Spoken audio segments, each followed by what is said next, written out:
suis contente de vous revoir aujourd'hui. Je profite d'avoir fait une étape chez mes amis Joël et Bernard Leroy, qui sont la team qui me filme un petit peu partout.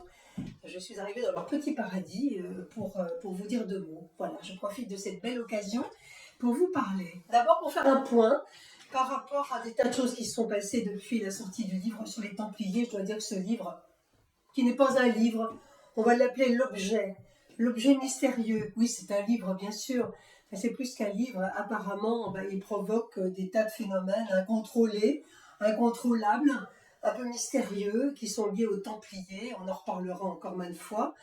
Et depuis que je suis dans cette aventure des Templiers, donc depuis maintenant, moi ça va faire 1 an et demi, 2 ans, depuis que le livre est sorti en octobre dernier, je dois dire que je suis toujours dans cette histoire et que je ne m'en sors pas.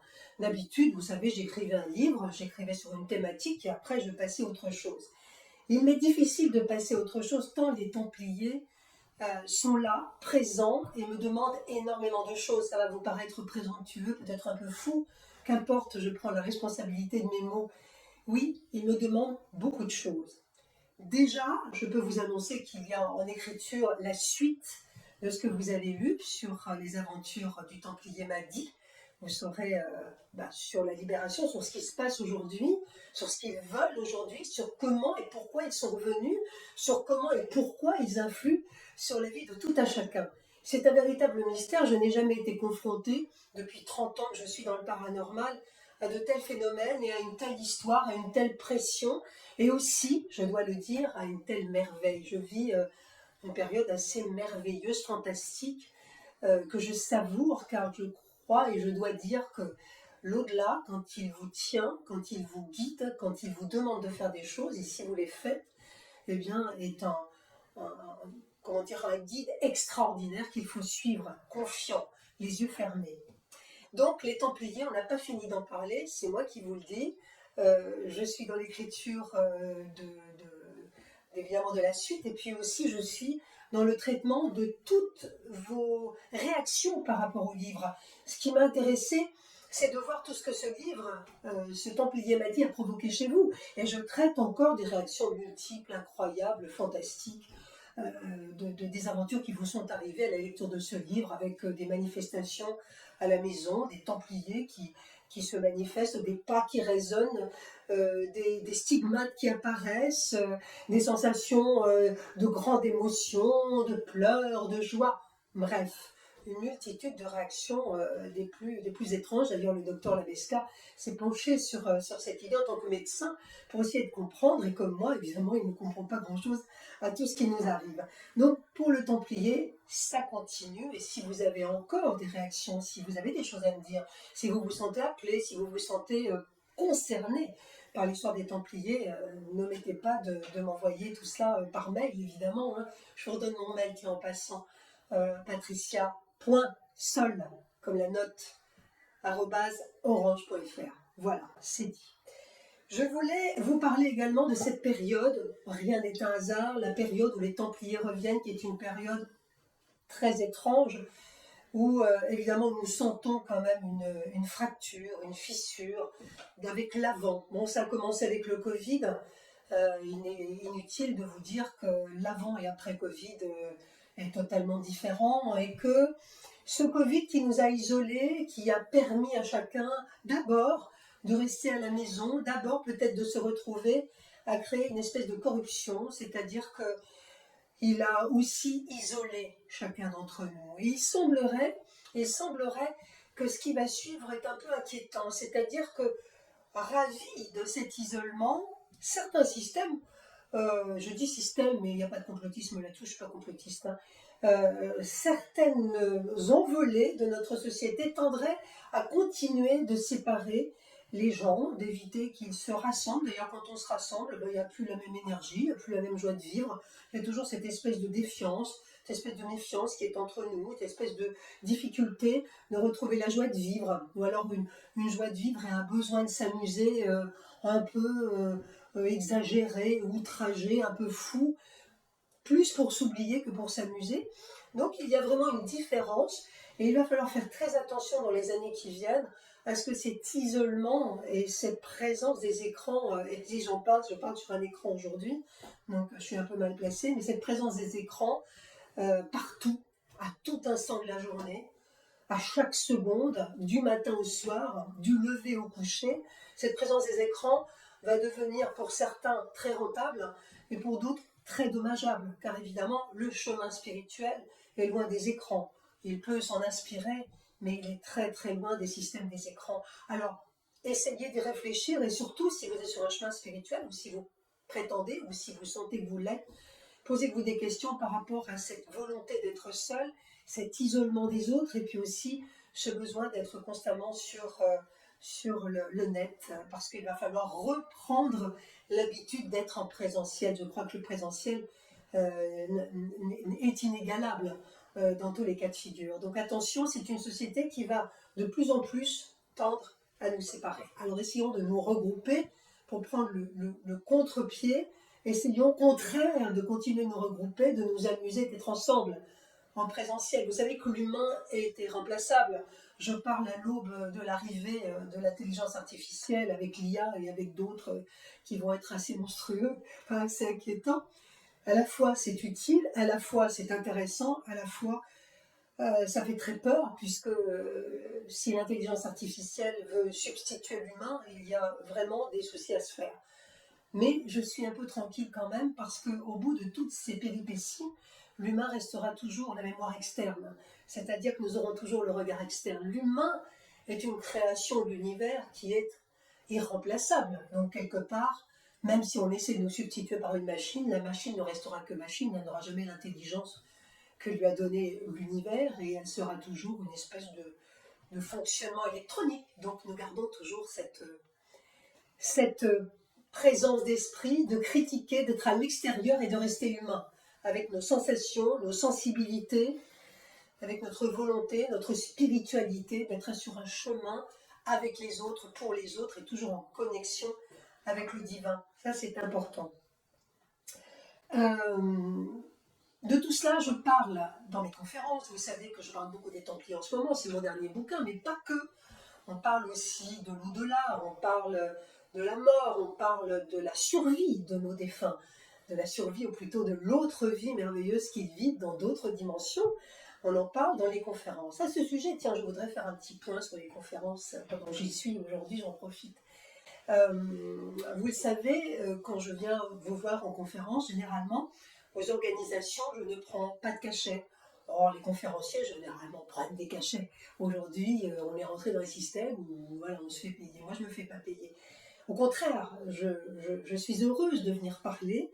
Je suis heureuse que les conférences soient généralement, les bénéfices des conférences, une fois que les organisations se sont remboursées, soient reversés à des associations caritatives de leur choix, et aussi, et j'y tiens, une part à des associations de mon choix, et il y en a deux que je chéris précisément. C'est la Fondation Laurette Fugain, en amitié avec mon amie Stéphanie Fugain, la maman de Laurette, qui se bat depuis des années contre la leucémie des enfants.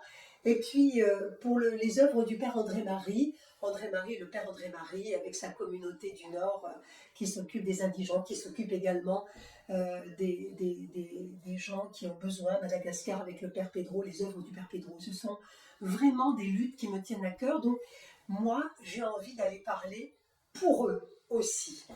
Mais il va sans dire qu'il y a quelques petites conditions et je me suis rendu compte d'une chose qui m'inquiète un peu, c'est que la gratuité, qui était une chose normale, enfin presque commune il y a quelques années, il y a quand même 12 ans que je voyage et que je fais des conférences, aujourd'hui, comme tout est un système commercial et qu'on pousse à la consommation de plus en plus, beaucoup rentrent dans cette consommation, et même des gens qui se disent spirituels ou qui disent être sur un chemin de spiritualité. Il y a spiritualité, spiritualité. La spiritualité de consommation n'est pas la mienne. C'est-à-dire qu'on n'essaie pas de faire de l'argent sur le dos des gens, on essaie juste de distribuer une parole. Donc j'ai quelques prétentions quand je viens vous voir, c'est d'avoir, tout simplement, si je ne prends pas de cachet, c'est d'avoir le transport remboursé, puis un repas chaud, une chambre d'hôtel, voilà. Mais je me rends compte qu'aujourd'hui, c'est pas toujours automatique et ça m'inquiète un peu comme si le fait d'être gratuit, et j'en parle parce que c'est une question que je me suis posée, le fait d'être gratuit était comme un peu dévalorisé. La parole qu'on donne, elle est gratuite, donc elle n'a pas de prix, donc elle ne vaut rien. Non, la gratuité, c'est au contraire toute la valeur spirituelle, puisque la spiritualité, et en tout cas l'au-delà, Kardec le dit, il n'y a pas que lui, hein, tous les grands spiritualistes le disent, l'au-delà demande une parole inconditionnelle, donc normalement on ne se fait pas payer. Donc je voulais dire simplement que chacun fait ce qu'il veut, ce n'est pas de juger les autres, mais c'est de vous dire que la parole gratuite a une valeur et qu'il faut la respecter et qu'il ne faut pas l'outrager. Voilà. Cela étant dit, j'avais besoin de vous en parler suite à quelques petites dérives constatées simplement cette année. Avant, il n'y a jamais eu de dérive depuis des années. Là, cette année, on sent quand même que la société de consommation, même dans la spiritualité, a pris le dessus. Et donc, je suis obligée de faire ce petit redressement. Voilà. Donc, je suis obligée de vous le dire. Je continue mes investigations. Vous savez que l'au-delà est une recherche permanente pour moi. Je ne me contente pas de ce qui s'est passé, je ne me contente pas de ma vie passée, je me contente aussi de ce que je fais. Là, j'ai repris mes investigations dans les maisons hantées. Alors, chez les médiums, il y a les médiums qui consultent et qui vont vous donner des nouvelles de vos défunts. Donc, si je vous disais que chez moi, quand ça arrive, mais si ça n'arrive pas, c'est parce que je ne suis pas, d'abord je ne fais pas de consultation, encore une fois, moi je ne fais pas de consultation, donc je suis inconditionnelle et je dis ce qu'il me vient de dire au moment où je rencontre les gens, mais je ne vois personne qui vient me demander des nouvelles de ces défunts, puisque les défunts ne viennent pas comme ça. C'est comme si je vous téléphonais dans la journée quand vous êtes à votre travail, en vous disant il faut me parler de votre vie, vous me diriez écoutez, on se rappelle, parce que moi, je n'ai pas le temps, je suis en train de travailler. Chez les défunts, c'est pareil, ils ne sont pas disponibles. Donc, je ne fais pas de consultation. En revanche, je transmets des messages et j'adore, je dis bien j'adore, investiguer dans les maisons hantées, les châteaux hantés, les demeures à problème.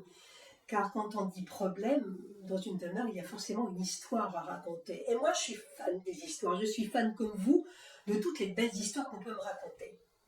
Et ces histoires, pour les raconter, il faut les vivre. Et dans les maisons hantées, il y a toujours des histoires à raconter. C'est-à-dire que quand on passe une soirée, une nuit à résoudre des problèmes de hantise, ce que je fais, ce que j'ai fait le week-end dernier, et ce sont des hantises qui vont entraver la famille ou les habitudes de famille ou le quotidien de gens, d'enfants, de parents pendant des années. Des gens qui vont devenir ou malades ou dépressifs avec des coups dans les murs, des bruits, des agressions physiques. Et c'était le cas pour les maisons que j'ai fait ce week-end. On est content que ça se résolve. Ça s'est résolu dans les deux cas. Et à chaque fois, il y a une histoire à raconter avec des entités qui vous racontent leur histoire avant de partir. Et ce n'est pas simplement une histoire de rituel, de passeur d'âme, comme c'est le terme à la mode. Alors ça aussi, depuis quelques années, on entend le mot ou le terme de passeuse d'âme. Ça ne veut rien dire pour moi. Passeuse d'âme, ça ne veut rien dire. Je suis passeuse d'âme, oui, alors faites passer des âmes, mais ça ne veut rien dire. En fait, c'est un travail psychologique, un travail psychanalytique, un travail médiumnique, c'est un travail de déduction, d'investigation journalistique aussi. C'est quelque chose de beaucoup plus, qui tient beaucoup plus de la négociation que du rituel et du blabla, de la prière, du abracadabra. On n'est pas dans la magie quand on est dans une maison hantée. On n'a pas besoin de tout ça. On est juste avec des gens, des entités qui sont dématérialisées, mais qui sont des humains dématérialisés. Donc on peut traiter directement. Et là encore, il faut revoir toute cette mode de gadgets, de tout ce qu'on entend, de tout ce vocabulaire, espèce de pseudo-new age qui est arrivé et qui ne veut rien dire. Les gens que j'ai vus avaient vu plein de monde avant moi, qui ont promis des dégagements avec des rituels, avec des travaux ceci, des travaux cela. Personne n'avait réussi parce que en fait, ça tient beaucoup plus de la spiritualité, de la vraie spiritualité, que du blablabla ou que de la formation internet, de faire passer des entités ou de dégager une maison. Donc encore une fois, ne croyez pas que ce sont des choses qui s'apprennent comme ça. Il faut d'abord, j'allais dire, une espèce de travail inné, de psychologie, d'aptitude, tout simplement, d'aptitude que tout le monde n'a pas. En plus, c'est dangereux. C'est-à-dire que si on n'est pas fait pour ça, et si on va se frotter à des lieux qui sont chargés, difficiles, on risque de ne pas rentrer tout seul à la maison. Et quand je dis pas rentrer tout seul, c'est pas forcément en bonne compagnie. Donc attention, attention à l'autoproclamation. On ne se autoproclame pas, on fait. C'est un travail qui peut durer des années. Vous savez, moi j'ai été formée par le père Brune, qui était quelqu'un qui était d'abord un grand érudit, mais qui était extrêmement exigeant et qui ne se contentait pas de blablabla et qui voulait des résultats. Donc quand j'ai travaillé avec le père Brune, il fallait des résultats. Et aujourd'hui, en toute humilité, quand je me rends quelque part, je ne sais pas le résultat que je vais avoir, mais je reste jusqu'à ce qu'il y ait un résultat. Voilà. Et encore une fois, c'est un travail inconditionnel. Il n'y a pas de tarif là-dessus. Je sais, je suis casse-pied, je reviens toujours sur la même chose. Je sais qu'il y en a qui vont dire oui, celle-là. Oui, je sais, mais c'est quand même la condition sine qua non de l'au-delà, quoi que vous en disiez. C'est comme ça, ils le disent tous, c'est écrit noir sur blanc dans tous les textes sacrés. Que ce soit chez les Templiers, que ce soit chez Allan Kardec, que ce soit, c'est tous ceux qui ont reçu des textes sacrés. Donc attention, attention à vous quand vous commencez à jouer à la consommation spirituelle. Vous risquez de payer des prix assez importants. Je voulais vous mettre en garde et vous dire donc que si vous avez des problèmes dans vos maisons, dans vos châteaux, vous pouvez toujours faire appel à moi. Si vous ne trouvez pas de solution, c'est avec joie que je viendrai vous dépanner, puisque c'est un travail que j'aime beaucoup faire et que j'ai repris depuis peu. Je voulais donc faire cette mise au point aujourd'hui et puis vous dire que je suis joignable. Il ne faut pas attendre quand vous m'écrivez un message d'avoir la réponse 2 heures après ou le lendemain. Ça peut durer plus longtemps, mais je suis toute seule, je n'ai pas de secrétaire. Je gère moi-même. Donc ça prend du temps, mais il faut être sérieux. Puis il y a quelquefois des questions qui ne méritent pas de réponse, et puis des questions qui méritent des réponses très longues. À ce moment-là, je vous appelle, mais je donne toujours une réponse. Je traite comme je peux, à la vitesse que je peux, tout ce qui m'est donné de traiter. Soyez prudents, faites attention à vous. Je vous redonne mon adresse mail, c'est patricia.sol comme la note de musique, @orange.fr. Soyez discernants, réfléchissez, ayez du bon sens toujours et soyez prudents dans votre vie. Aujourd'hui, il y a des forces délétères qui sont en train de monter, prendre place dans notre société, qui sont plus fortes que les forces de lumière. Elles sont plus fortes, c'est comme ça. Donc il va falloir faire appel à toute la lumière qui est en soi pour avancer, et puis aussi tout le bon sens et tout le discernement. Donc réfléchissez, apprenez, lisez, instruisez-vous, et soyez toujours plein d'optimisme et de joie, parce que sans la joie, on ne peut pas avancer. Ceci étant dit, je vous embrasse, et je vous dis à très bientôt.